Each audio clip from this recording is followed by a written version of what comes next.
어제 우리 한 집사님께서 우리 전도사님이 이제 이번에 시험에 합격하고 또 우리 찬양대를 위해서 교수님 수고하신다고 식사비를 주셔가지고 어제 점심에 식사를 하면서 교수님 어떻게 사모님을 어떻게 만나셨습니까? 제가 물어보니까 그 교회 집회에 지휘를 하는데 장인 되실 분이 오셔가지고 그 지휘하는 모습에 너무 감동을 받아가지고 사위로 삼고 싶어서 그렇게 결혼을 하셨다는 얘기를 들었습니다. 그래서 제가 그랬습니다.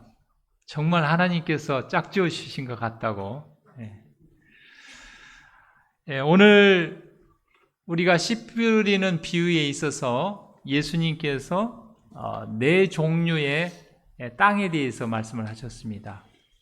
길가와 같은 땅, 돌밭, 가시떨기밭, 옥토. 그런데 옥토와 다른 나머지 열매를 맺지 못하는 그런 마음의 밭과의 가장 큰 차이점은 얼마나 하나님을 의지하느냐 하는 것입니다. 전적으로 하나님을 의지하는 그 마음의 밭을 옥토라고 합니다.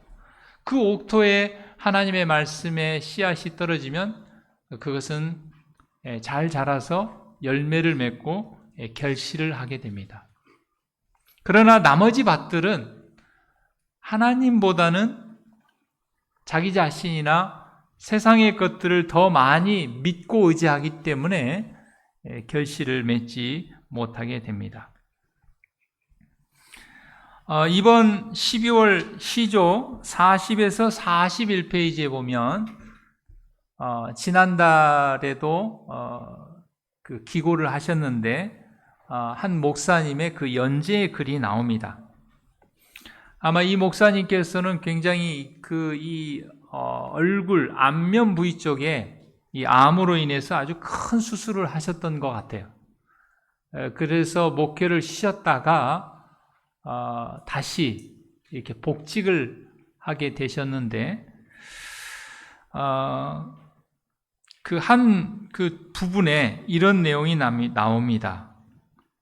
얼마 전 한 여집사님이 어린 시절부터 지금까지 자신을 인도하신 하나님의 은혜를 간증하면서 이런 이야기를 했습니다. 사실을 이사를 하게 돼서 올해는 교회를 옮길 생각이었다.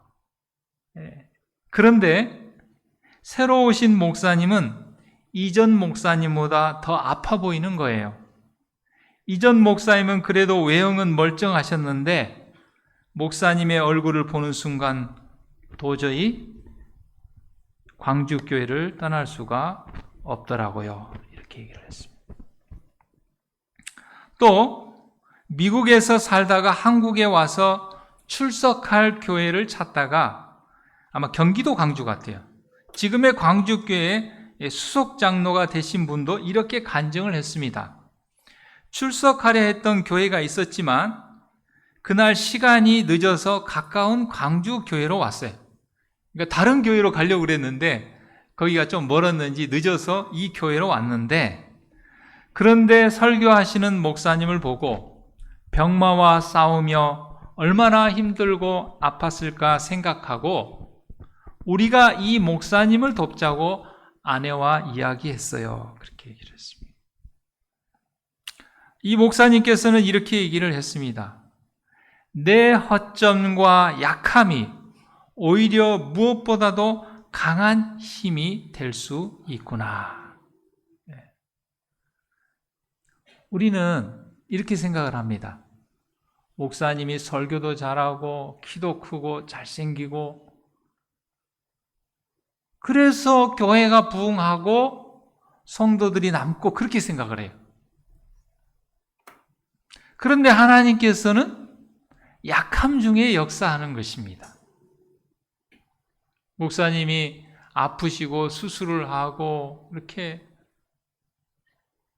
그러면 그 여집사님에게 다른 교회로 이사를 가려다가 그 교회에 다시 남게 한 그 마음은 누가 준 마음이에요?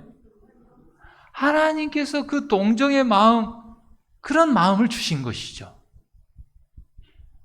또 다른 교회로 미국에서 한국에 들어와서 출석하려다가 목사님의 연약한 모습을 보고서 저 목사님을 도와서 이 교회를 위해서 봉사해야겠다는 마음을 누가 주셨어요? 하나님께서 주신단 말이죠.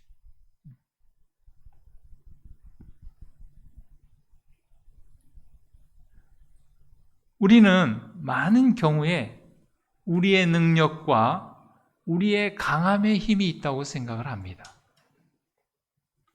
우리가 하나님보다 나 자신을 더 의지하면 하나님께서 도우실 필요가 없는 거예요. 근데 우리의 죄됨을 하나님 앞에 고백하고 우리의 약함을 하나님께 이야기하고 하나님의 도움의 필요를 간절히 원할 때에 하나님께서는 역사하시고 일하시는 것입니다. 그게 바로 옥토예요. 옥토. 옥토는 많이 배우고 정말 말을 잘하고 가진 게 많고 잘생기고 그런 것이 옥토가 아니에요. 세상에 가보면 그런 사람 많습니다. 우리보다 더 똑똑하고 탤런트들 얼마나 이쁘고 잘생겼습니까?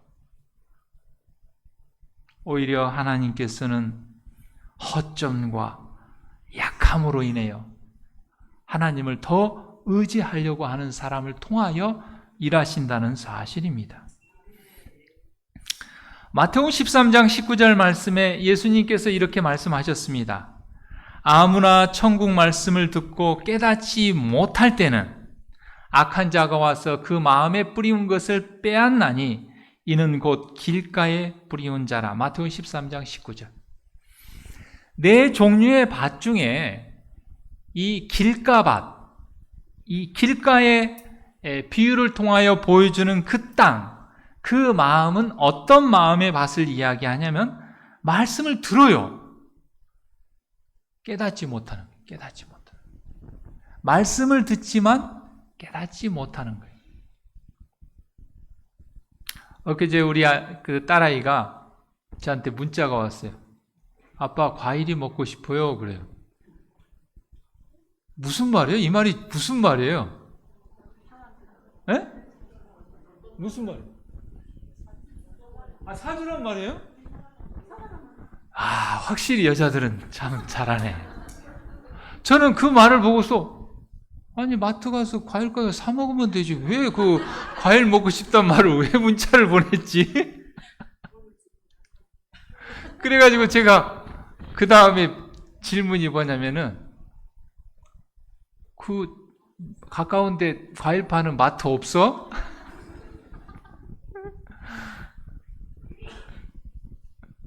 그래서 무슨 어떤 게 먹고 싶은데 그랬더니 딸기가 먹고 싶대요. 그래서 저 가까운데 저기 과일 파는 가게 가서 사 먹으면 되지 않냐? 그랬더니 쿠팡에 주문한대. 쿠팡. 그런데 그 다음에 비쌈. 이제 그때 알았어요. 그때 깨달은 거예요. 지금 사달라는 얘기구나. 그래서 그래 얼마냐? 그래서 얼마라고 그래. 그래서 이제 바로 요즘은 뭐 얼마나 편한 세상입니까? 바로 계좌에 찍어 보냄. 깨닫지를 못해요. 이 남자들은 들어도 깨닫지를 못해. 그런데 우리가 하나님의 이 귀한 진리와 복음의 말씀을 들었는데 들었어. 근데 그게 무슨 말인지 깨닫지를 못하는 거예요. 그런 마음의 밭을 예수님께서는 길가밭이다. 그렇게 말씀을 하셨습니다. 길가에 뿌려진 씨는 주의를 기울이지 않고 듣는 자의 마음을 얘기해요. 그러니까 제가 정말 우리 아이가 어떤 말을 하거나 문자를 보낼 때 주의를 살짝 기울이고 무슨 말인가 하고 깊이 생각했다 그러면 지금 과일이 먹고 싶고 그걸 사달라는 말이구나 이렇게 깨달아야 되는데 주의를 기울이지 않고 딴 생각을 하다가 그 문자가 오면 어때요? 먹고 싶으면 사 먹으면 되지 왜 나한테 문자를 했지? 이렇게 된단 말이죠. 마치 사람이나 짐승의 발에 밟혀서 단단해진 길. 자, 길은 그냥 생기지 않죠. 무수한 사람들이 계속 지나가면서 밟고 그래야 이게 단단하게 길이 나잖아요. 그들의 마음은 세상적인 거래와 쾌락과 죄가 난무하는 그 단단한 길을 이야기하는 거예요. 세상적인 거래, 막 돈 주고 사고 팔고, 또 뭐예요? 그 다음에 뭐 이익이 남냐 안 맞냐, 많이 버냐 적게 버냐, 어떻게든 이걸 팔아야 되는데, 뭐 이런 그런 세상적인 거래, 그 다음에 쾌락. 여러분, 내가 고등학교 동창이 어디 동남아시아에 휴가 갔다 왔다고 그러면 무슨 생각이 들어요?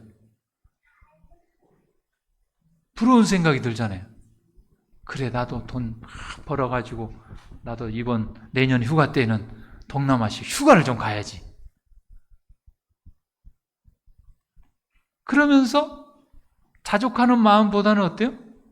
돈을 더 벌고 싶은 마음, 욕심을 부리고, 그런 죄가 난무하는 그런 우리의 단단한 세상의 일로 인하여 마음이 단단해져 버린 거예요. 그러니까 하나님의 말씀을 듣고도 깨닫지 못하는 거예요. 근데 우리는 뭘 탓해요? 하나님의 말씀을 탓하죠. 하나님 말씀 어려워가지고. 나 교회 다닌 지 얼마 안 돼서. 근데 교회를 오래 다닌 사람도 못 깨닫는다 그 말이에요. 아이를 낳고 23년을 키웠는데도 못 알아듣는 거예요. 깨닫지 못하는 거예요. 그것이 바로 이 길가와 같은 마음의 밭을 이야기합니다. 하나님께서는 히브리서 3장 13절에 죄의 유혹으로 강팍해 된 마음이다 그랬어요. 여러분, 운전하고 가는데 어떤 사람이 피를 흘리면서 손들고 태워달라고 하면 10명 중에 몇 명이나 차를 세우고 그 사람을 태우고 응급실을 갈까요? 더군다나 여자도 아니고 남자도 얼굴도 흉악하게 생겨가지고. 왜 그렇게 된 거예요? 하도 세상이 흉악하니까. 선행을 하려다가 낭패를 보는 경우들이 많으니까. 그러니까 죄에 관영한 세상 중에서 우리의 마음이 어떻게 되는 거예요? 성경에서는 그렇게 얘기했죠. 사랑이 식었다. 사랑이 식었다. 아내들이 그런 말 많이 하죠. 당신 사랑이 식었어. 신혼 초에는 아프다 그러면 바로 병원도 데려가지고 그러더니 약 사 먹어 그러고 말고. 사랑이 식어요. 마음이 강팍해져. 베드로후서 2장 7절과 8절에 보면 롯에 대해서 이렇게 얘기했어요. 무법한 자의 음란한 행실을 인하여 고통하는 의로운 롯을 건져내셨으니 이 의인이 저희 중에 거하여 날마다 저 불법한 행실을 보고 들음으로 그 의로운 심령을 상하니라.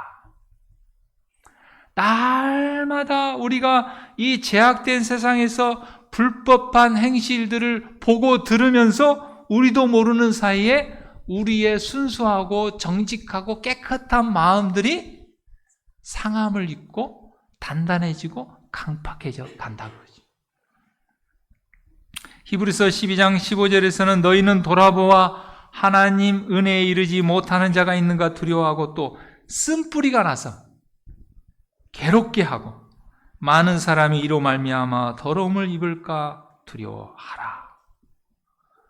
여러분, 우리의 입에서 정말 친절하고 다른 사람을 격려하고 위로하는 그런 좋은 말이 더 많이 나옵니까? 아니면 다른 사람을 상처를 주고 힘들게 하고 그런 말들이 더 많이 나옵니까?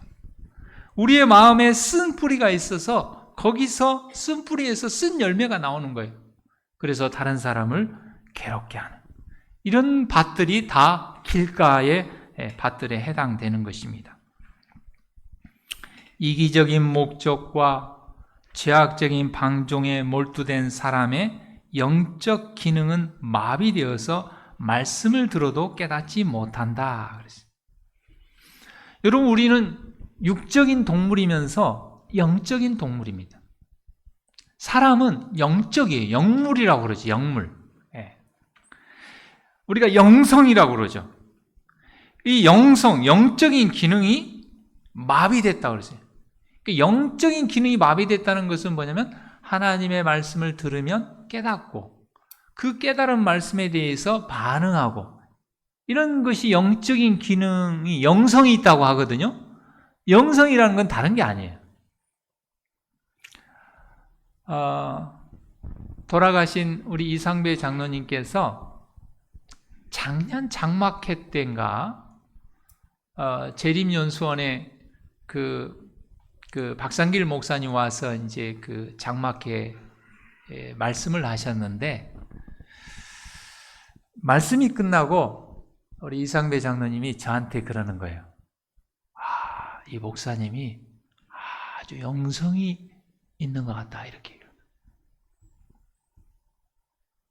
저도 이제 그 말에 공감을 했는데, 그때 목사님께서 무슨 말씀을 하셨냐면, 제7일 안식일 예수교회 성도들이 남은 자손으로서 새천사의 기별을 전하는 성도로서 불법 유턴을 하면 안 된다. 다른 사람이 안 봐도.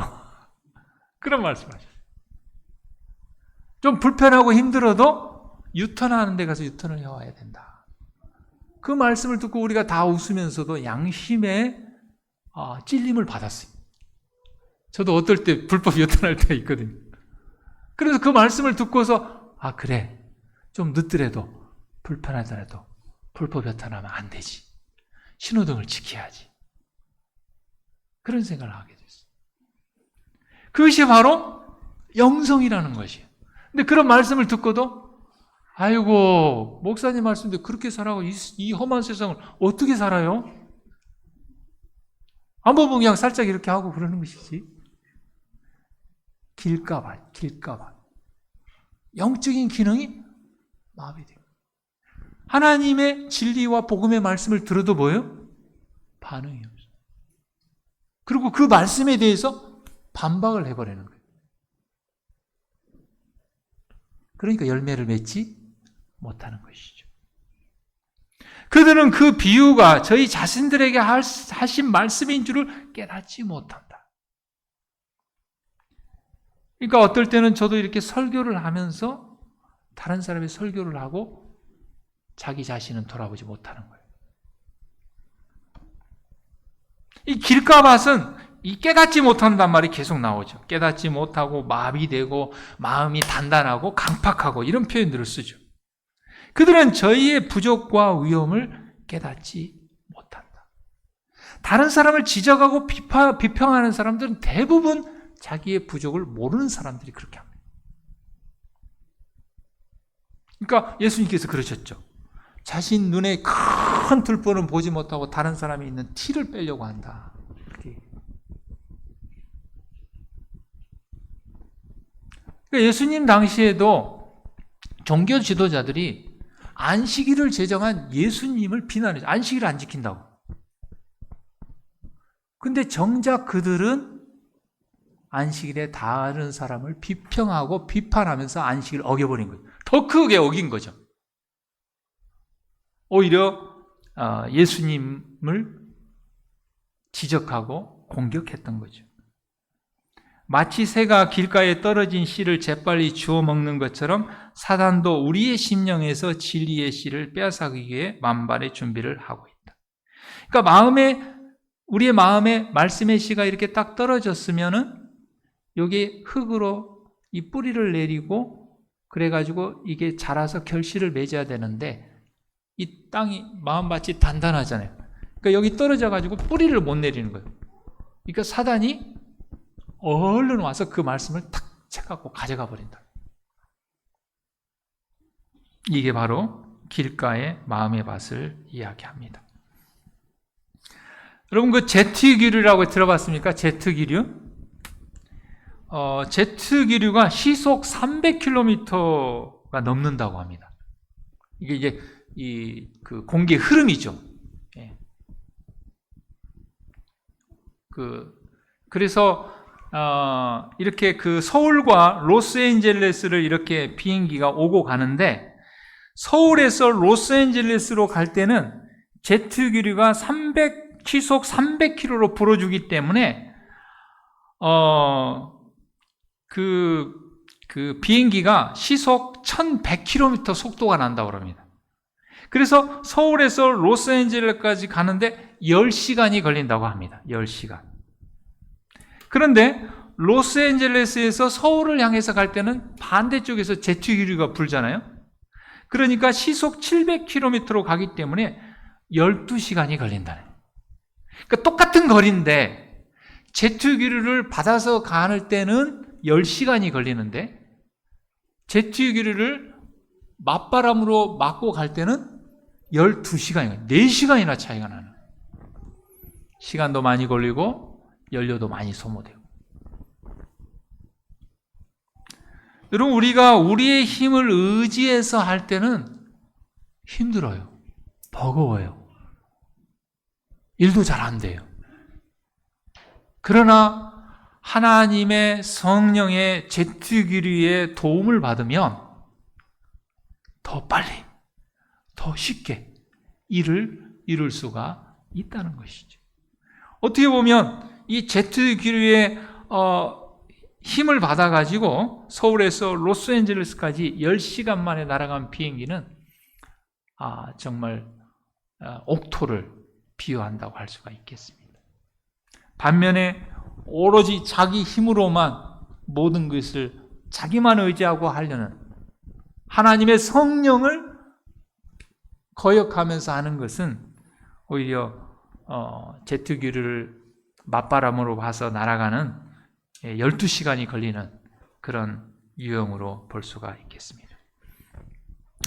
사단은 마음의 감동을 받고 구주를 찾고자 하는 사람들의 주의를 다른 곳으로 돌리게 하려고 애를 쓴다. 하나님께서는 우리의 마음에 진리의 씨, 복음의 씨를 딱 이렇게 떨어뜨리고 심으시고 성령을 통하여 그 씨가 뿌리를 내리고 자라서 결실을 맺기를 간절히 바랍니다. 그러나 반면에 사단은요, 악한 천사를 통해서 우리의 마음을 다른 곳으로 돌리게 하는 것입니다.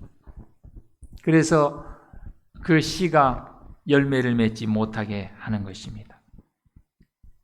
그리고 사단은 사람들의 마음을 계략으로 점령해서 비평하게 하고 의심과 불신을 갖도록 조장한다. 길가의 마음밭을 가진 사람들은 하나님의 말씀을 듣고도 뭐예요? 비평해요. 비평. 그리고 의심해요. 그리고 불신해요. 그것은 성경에나 있는 말씀이지 우리의 삶하고는 거리가 있는 말씀, 이렇게 생각하는 거예요. 그리스도인이라고 주장하는 많은 사람들이 다른 사람들의 마음에서 진리의 씨를 빼앗는 유혹자 사단을 도와주고 있다.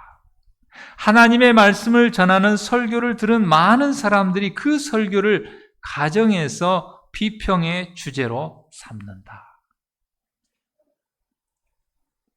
하나님의 말씀을 말씀 그대로 받아들이지 않고 어때요?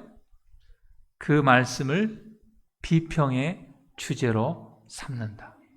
그래서 나도 그 말씀이 내 마음에서 뿌리를 내리고 열매를 맺지 못할 뿐만 아니라 다른 사람의 마음에 떨어진 씨도 결실을 맺지 못하도록 그렇게 사단을 돕고 있다는 것입니다. 혹독한 비판, 잡담, 중상하는 말. 근데 그런 말을 이렇게 그래도 좀 감당할 만한 사람들 앞에서 하면 좋은데 흔히는 회심하지 않은 자들이 있는 자리에서 그렇게 한다. 이제 교회 나온 지도 얼마 안 되고 마음도 여리고 순수한 사람들한테 막 이렇게 설교를 비판하거나 그 다음에 뭐 연합회나 합회 회의 갔다 와가지고 막 지도자들을 막 공격하고 안 좋은 얘기를 하고, 그러면 그런 얘기를 들은 사람이 비평했던 그 목사님이 우리 교회에 방문 와서 강사로 와서 말씀을 전하면 그 말씀이 은혜가 될까요? 안 되는 거죠. 지난번에 그 어떤 장로님이 그 목사님 뭐 어떻게 했다던데, 뭐 불법 했다던데.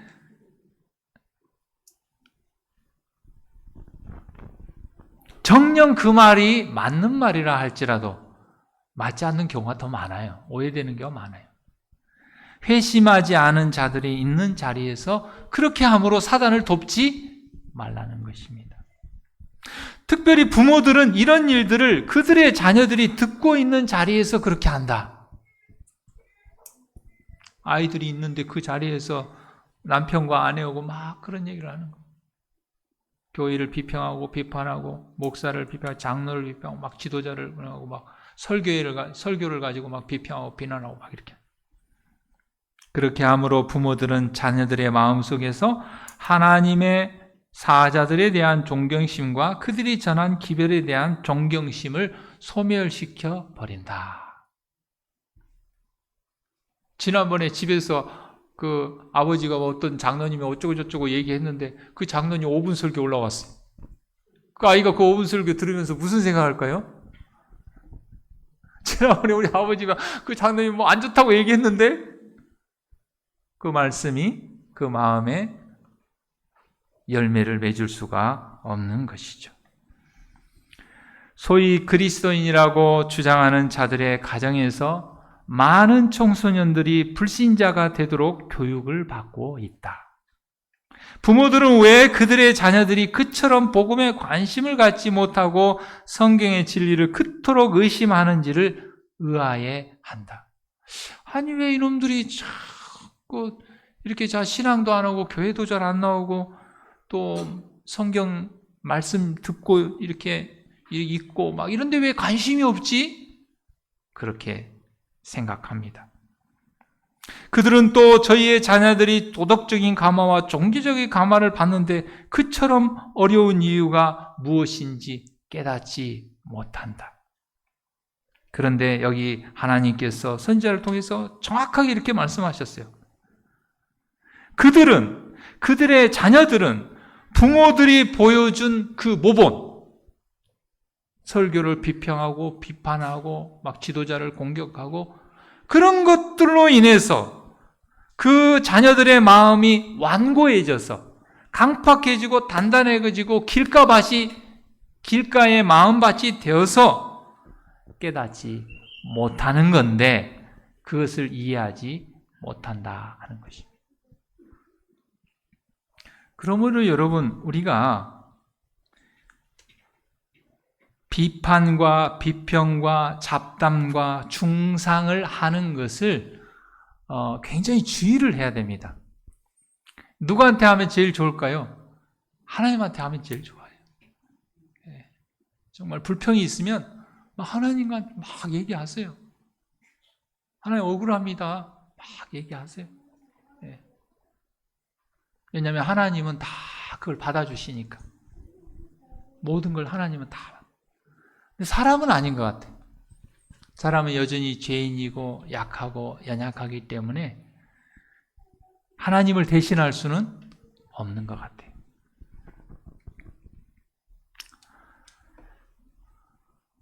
저는 코로나 이후에 지금 몇 년째 우리 가정에 형제들의 화합을 위해서 참 기도하고 있습니다.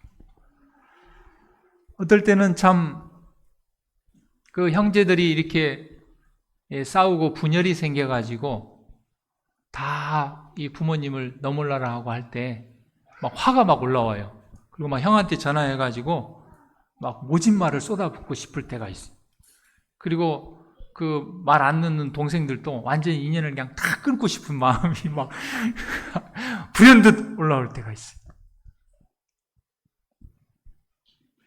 그럴 때 하나님께 기도하면서 사람의 마음을 변화시켜 주시는 것은 하나님께서 하는 것인데 하나님 도와주세요.